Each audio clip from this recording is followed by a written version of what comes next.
بعض کا چھوٹے بچے روزہ رکھ لے رہے ہیں تو مائیں بے چین ہو جاتی ہیں. جب دوپہر کے وقت پھول جیسے بچے کملا جاتے ہیں تو مائیں انہیں بند کمرے میں کوئی کھانا یا کوئی ٹافی یا کوئی اور چیز یا چاکلیٹ دیتی ہیں کہ بیٹے یہ کھا لو.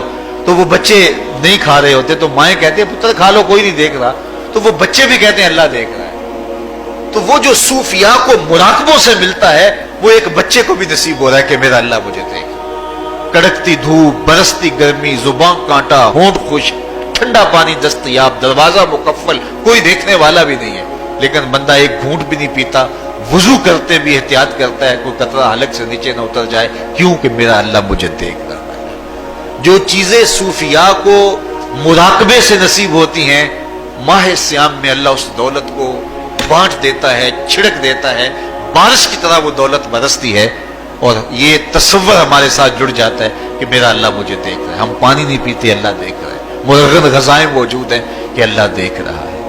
تو میں یہ پوچھتا ہوں کہ ہم کھانا نہیں کھاتے کہ اللہ دیکھ رہا ہے، ہم پانی نہیں پیتے کہ اللہ دیکھ رہا ہے، لیکن جب رشوت لے رہے ہوتے ہیں اللہ اس وقت نہیں دیکھتا؟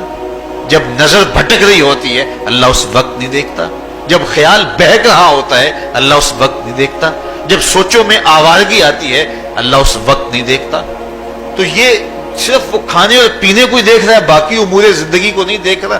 اور وہ کیا صرف رمضان میں دیکھتا ہے، غیر رمضان میں نہیں دیکھتا؟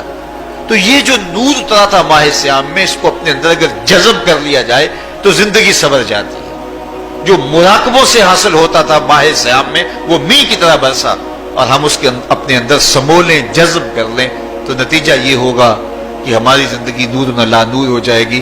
اور یہ تصور جب انسان کی زندگی میں جم جائے تو یہ گناہوں سے روکنے کا مؤثر ذریعہ ہے کہ میرا اللہ مجھے دیکھ رہا ہے. مجھے بتائیے اس سے بڑا ہیجان انگیز بھی کوئی منظر ہو سکتا ہے کہ حسن کی پتلی ہے اور جو ہے وہ اس کی ایک ایک ادا اور اشوے سے قیامتیں پھوٹتی ہیں، اور وہ خود جناب یوسف کے سامنے اپنے حسن کو پیش کر رہی ہے.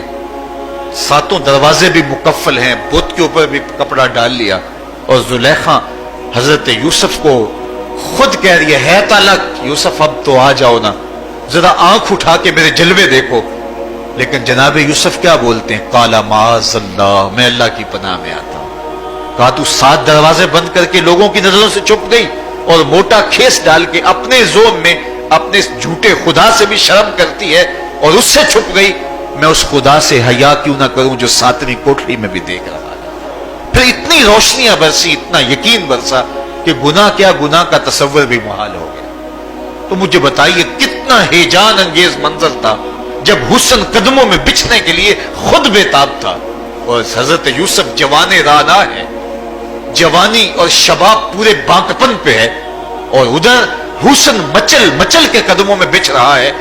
لیکن یہ جذبہ کہ میرا اللہ مجھے دیکھ رہا ہے ایسی رکاوٹ بنتا ہے. قال معاذ اللہ، کہا میں اللہ کی پناہ میں آتا ہوں. تو یہ یقین جب بندے کے ساتھ جڑ جاتا ہے کہ میرا اللہ مجھے دیکھ رہا ہے تو پھر انسان کے لیے گناہ سے بچنا کوئی مشکل نہیں ہوتا. گھر میں فاقے ہوں، مشکل میں بندہ پھنسا ہو اور اس کو رشوت مل رہی ہو تو پھر اپنا ہاتھ روکنا بڑا مشکل ہوتا ہے. بلکتے بچوں کا خیال آتا ہے. لیکن جب یہ خیال ہو کہ میرا رب میرا رازق ہے اور میرے اس عمل کو دیکھ رہا ہے تو پھر بندہ اس کو پرے کا کی حیثیت بھی نہیں دیتا. اور جب وہ پاؤں کی ٹھوکر پہ بھی نہ رکھے تو پھر اللہ فرماتا ہے وَيَرْزُقُهُ مِنْ حَيْثُ لَا يَحْتَسِبُ، تو یہ کر کے دیکھ میں تجھے وہاں سے رزق دوں گا جہاں سے تجھے گمان بھی نہیں. تو اپنے یقین کو کھڑا کر کے دیکھ، میرے اوپر اعتماد کر کے دیکھ. میرے حضور نے فرمایا اللہ پر توکل کرنے کا جو حق ہے اگر تم ادا کرو وہ تمہیں ایسے رزق دے جیسے پرندوں کو عطا کرتا ہے. صبح گھر سے نکلتے ہیں خالی پیٹ ہوتے ہیں، ہمیں تو پتہ ہے دفتر میں جانا ہے، ہمیں تو پتہ ہے دکان پہ جانا ہے، ہمیں تو پتہ ہے فیکٹری میں جانا ہے، ہمیں تو پتہ ہے کہ ہم نے فلاں جگہ جا کے دہاڑی لگانی، لیکن ان کا کوئی کاروبار نہیں ہوتا، کوئی فیکٹری نہیں ہوتی. جدھر جی آیا صبح جو ہے وہ اڑان بھر دی. بند توکل پنچھی اڑ دے، خرچ نہ پلے زیرا ہو، نہ کوئی راز ہے نہ کوئی کاروبار ہے. لیکن کبھی ایسا ہوا کہ شام کو خالی پیٹ آئے ہوں تو کہا اگر تم اللہ پہ توکل کر لو وہ بھی تمہیں ایسے رزق دے جیسے پرندوں کو رزق عطا کرتا ہے. پرندوں میں سے ایک پرندہ ہے ہنس، یہ سچے موتی کھاتا ہے. اور آپ پنساری کے پاس موتی لینے جائیں تو ہزاروں روپے تولے کے ماشے کے حساب سے آپ لیں تو پھر بھی آپ سوچتے ہیں کہ پتہ نہیں یہ خالص دیے یا نہیں دیے. وہ اتنے نایاب اور کامیاب ہیں کہ آپ ماشوں اور تولوں میں خریدتے ہیں اور پھر بھی آپ کو شک رہتا ہے کہ یہ خالص ہیں یا کہ نہیں. اور ہنس کھاتا ہی وہ ہے، اور دنیا پر ایک نہیں لاکھوں کروڑوں ہنس ہیں، اور روزانہ صبح و شام کھاتے ہیں اور پیٹ بھر کے کھاتے ہیں، اور اللہ انہیں روز عطا بھی کرتا ہے. تو یہ مالک وہ ہے، رازق ہے. جب اس پہ توکل اور اس پہ یقین پیدا ہو جاتا ہے تو پھر مشکل نہیں رہتا، پھر آسانی پیدا ہو جاتا ہے. تو روزوں میں اللہ تعالیٰ یہ یقین دیتا ہے کہ وہ مجھے دیکھ رہا ہے. بندہ یہ تیقن پیدا کر لیتا ہے کہ میرا اللہ مجھے دیکھ رہا ہے. یہاں ایک اور بھی تسلی ہے، ہم ہزار گناہگار سہی، ہم ہزار سیاہ کار سہی، لیکن ہمارا رب پہ کتنا یقین ہے رمضان میں پتہ چلتا ہے کہ اس ذات پہ ہمارا کتنا تیقن ہے، کتنا یقین ہے، جس کو دیکھا نہیں، چھوا نہیں، بات نہیں ہوئی، جو تصور خیال کی حدود سے بڑا ہے. اتنا یقین ہے کہ ہم پانی نہیں لیتے، کھانا نہیں لیتے کہ میرا اللہ مجھے دیکھ رہا ہے.